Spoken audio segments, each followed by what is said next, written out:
Yo soy Joaquín Rey y esto es La Voz del 21. Hace solo unos días se dio la primera condena por el delito de acoso sexual. Se trata de la primera condena con pena privativa de la libertad.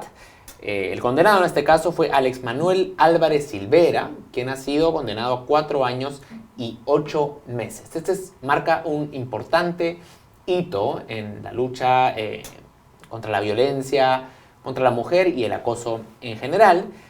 Y la verdad que es un tema del que no se habla mucho, no se conoce mucho, incluso los operadores de la justicia no conocen mucho este tipo penal y es importante difundir y hablar de ello, y es por ello que hemos invitado el día de hoy a Clea Guerra. Ella es abogada del Centro de la Mujer Peruana Flora Tristán. Clea, ¿cómo estás? Hola, buenas tardes. Buenas tardes y gracias por estar con nosotros. La primera pregunta que yo tendría es, esta modificación al Código Penal que introduce el delito de acoso sexual se aprobó en septiembre del 2018, es decir, hace un año. ¿Por qué en todo este plazo ha habido solamente una condena? Yo pensaría que han habido muchos más casos de acoso sexual porque lo vemos todos los días y sin embargo solo hay una condena. ¿Cómo explicar esto? Bueno, hay varios factores. Hay una condena con pena efectiva, que es la que has relatado, pero también han habido, si mal no recuerdo, 2 condenas adicionales que igual viene siendo igual mínimo, con pena suspendida, pero uno de los factores que debilita esto es que no hay una incorporación, no hay denuncias y a la par no hay una valoración adecuada del tipo penal, ¿no?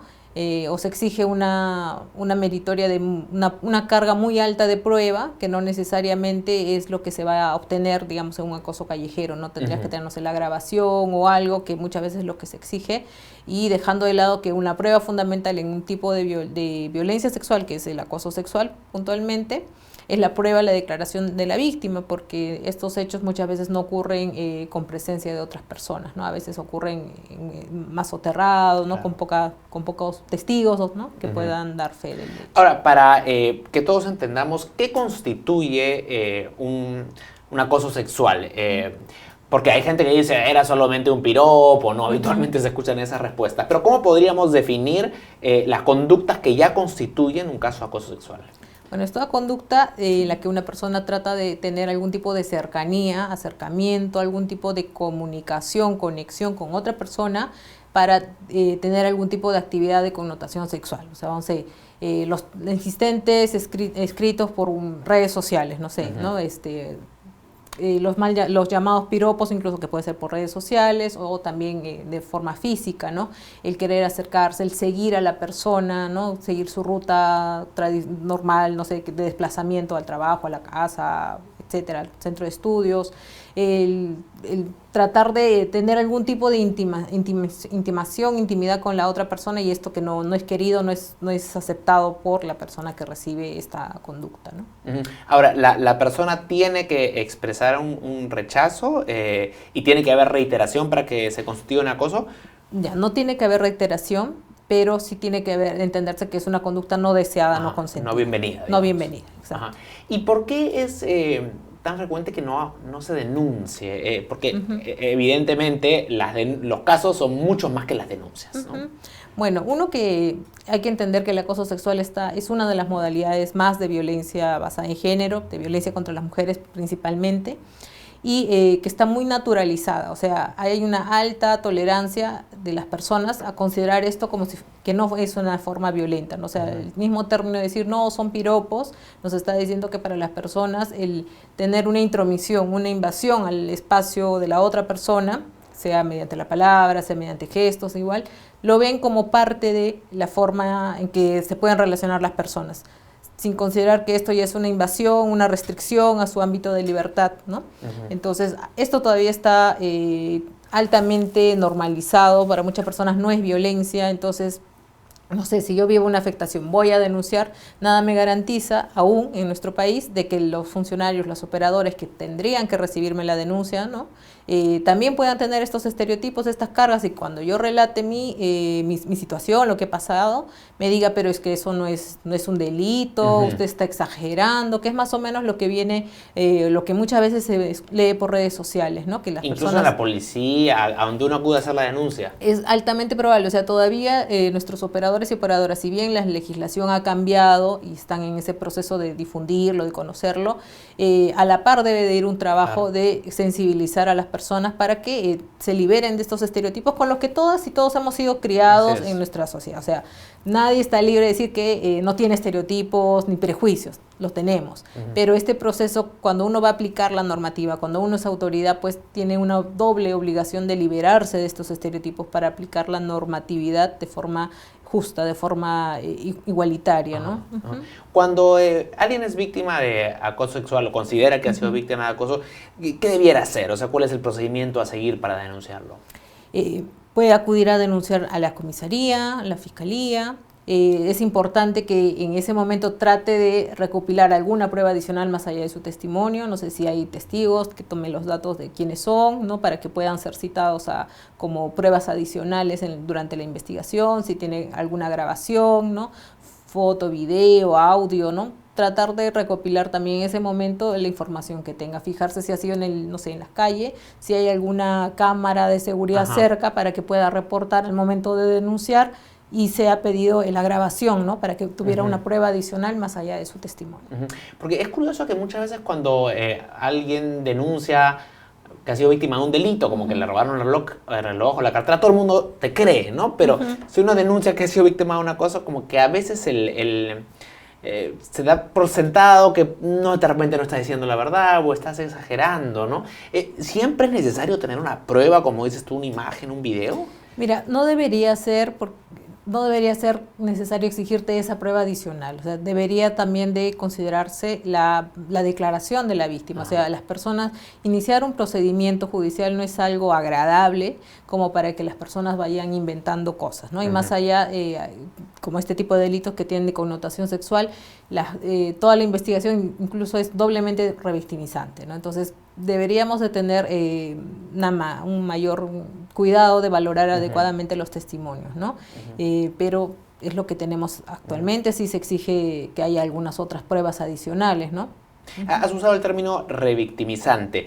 ¿Qué significa exactamente el proceso de revictimizar a una persona? Por ejemplo, revictimizar es que la persona tenga que recordar constantemente el hecho del delito, no sea porque en varias ocasiones lo tiene que reportar a diferentes autoridades. O sea, el mismo hecho de reportar una y otra vez, tu denuncia ante una autoridad A, luego la autoridad B, luego la autoridad C, te hace revivir constantemente y nuevamente los hechos ocurridos, ¿no? Y eso no permite que tú continúes con tu proceso de sanar, de curar, de seguir en la medida de lo posible tu vida tratando de seguir con el proceso judicial y demás, pero no tendría por qué nuevamente revivir, estar pasando, ¿no? Afectándote nuevamente emocionalmente, esta vez por la administración de justicia, digamos, ¿no? Ahora, dejando de lado por un momento el tema del acoso, hay casos donde ya no hay acoso, sino hay violencia sexual mucho más directa, como incluso violación, y hay casos emblemáticos como el de este señor Adolfo Bazán. Y la verdad que llama la atención cómo pueden haber situaciones en las que agresores de esta naturaleza llegan cuando hay flagrancia, hay hasta video, cómo no pueden llegar a situaciones en las que incluso el señor está prófugo ahora, ¿no? No se puede actuar de manera más diligente, más rápida, cuando hay evidencia flagrante de que se ha cometido un delito de esta naturaleza. Bueno, la flagrancia está vigente también para los delitos de violencia contra las mujeres e integrantes del grupo familiar. O sea, sí, se tendría que tener una intervención más directa y aplicársele esta normativa, ¿no? Pero nuevamente caemos en lo mismo. O sea, la normativa está allí, la ley está allí, pero quien lo va a aplicar son personas. Y personas que, nuevamente, no necesariamente están libres de prejuicios o que van a considerar que esto es normal, que así es una relación de pareja, que seguro es una discusión como otras más que hay y que no tiene por qué intervenir la autoridad, ¿no? Entonces, yo creo que ahí está un poco el pendiente que tiene el Estado de cómo garantizar que se cumplan estas exigencias que ya están positivizadas. La norma ya contempla que uno pueda detener a una persona que actúa en flagrancia. Si hay una flagrancia de un delito, no sé, violación sexual, delito, tocamiento, claro, ¿no? Robo, etcétera, hay esta posibilidad, ¿no?, de llevarlo a la autoridad para que inicie la investigación y se cumplan los plazos conforme el proceso de flagrancia, ¿no? Ahora, también estos días ha entrado en vigencia una actualización al reglamento del hostigamiento sexual en el centro de labores, que es el lugar donde uno pasa buena parte de su tiempo. ¿En qué consiste este reglamento? ¿Qué se constituye como hostigamiento sexual en el centro de trabajo? Ya, este reglamento no solo se ciñe al centro de trabajo, también al centro de estudios y también a las Fuerzas Armadas y Policiales y sus respectivos centros de formación. Entonces, lo que va a hablar este reglamento es del hostigamiento sexual, entendido como igual unas situaciones también de asedio, de tratar de un poco similar al acoso sexual, de tratar de tener algún tipo de intimación, de obtener algún tipo de conducta sexual a cambio de, no sé, mejoras en el ámbito laboral o educativo, o en caso de una negación de parte de la víctima. Va a haber también perjuicios incluso, ¿no?, de parte de la persona que ha hecho la propuesta del hostigador, ¿no? Asimismo, también se contempla el hostigamiento que le llaman ambiental, o sea, no necesariamente tiene que haber una relación de jerarquía entre la persona que hostiga y la persona hostigada. También puede ser entre compañeros de trabajo, compañeras de estudio, ¿no?, en el que sí se vea que hay cierto tipo de, no es jerarquía, pero sí cierto tipo de privilegio, de dominio, digamos, de la actividad en la oficina, no sé, que tenga algún tipo más de prebendas, de ventajas, ¿no?, que pueda darle, que no necesariamente es una jerarquía más alta, pero que sí puede influir y tener dominio en el cambio de horarios, ¿no?, en beneficios en respecto a ese tipo de situaciones, ¿no? Entonces, lo que se busca en este reglamento es preservar un adecuado ambiente laboral o educativo, ¿no? O sea, eso es lo que se busca de preservar, y por eso también se sanciona como falta grave los casos de hostigamiento sexual, y tiene un procedimiento diferenciado según el régimen laboral al que pertenezca el hostigador, y que incluso puede ser pasible de despido, ¿no?, dependiendo de la gravedad o la reiterancia, ¿no? Porque es verdad que a veces ciertas personas aprovechan posiciones de dominio porque están en una posición más alta para, pues, hacer agresiones verbales, no necesariamente llegar, pues, a tocamientos, pero hay agresiones que realmente son verbales, constantes, ligeras, pero generan un malestar, ¿no? Un ambiente tóxico incluso puede suceder, ¿no? Claro, estos con, digamos, llamados chistes en doble sentido, ¿no? O el hacer comentarios sobre la vida sexual de determinada persona en la oficina también puede ser considerado como Está contemplado como un hostigamiento. Sí. Y los centros de trabajo tienen que tomar algunas políticas a raíz de ese nuevo reglamento. Sí, tienen ahora obligaciones más concretas, dependiendo del número de trabajadores, de realizar capacitaciones a su personal, de tener visible y de conocimiento público cuál es la ruta para presentar su queja o denuncia, de que lo conozcan todas y todos, y implementar algún tipo de acciones de difusión de esta normativa que tienen que tener, ¿no? Correcto. Finalmente, bueno, tú representas a Flora Tristán. ¿Qué recursos tiene el Centro Flora Tristán para mujeres que consideren que han sido agredidas sexualmente, ya sea en casos de acoso, tocamiento, violación? Bueno, nosotras brindamos un servicio de orientación legal. Pueden contactarnos a través de nuestros teléfonos o redes sociales, o al correo electrónico asesorialegal@flora.org.pe. Con gusto les vamos a absolver su consulta y derivarla al servicio público del Estado que corresponda, ¿no? Correcto. Bueno, Clea, te agradezco mucho, ha sido muy claro. Ya. Muy amable, gracias. Clea Guerra, abogada del Centro Flora Tristán. Ya saben, entonces está vigente el delito de acoso sexual, y también hay el nuevo reglamento relacionado al hostigamiento sexual en los centros de labores. Es tarea de todos relacionarlos con estas nuevas normas, cambiar paradigmas, saber denunciar, saber escuchar a las víctimas, y así cambiar en una manera positiva como sociedad. Sigan atentos a la programación de Perú 21 Televisión. Con permiso.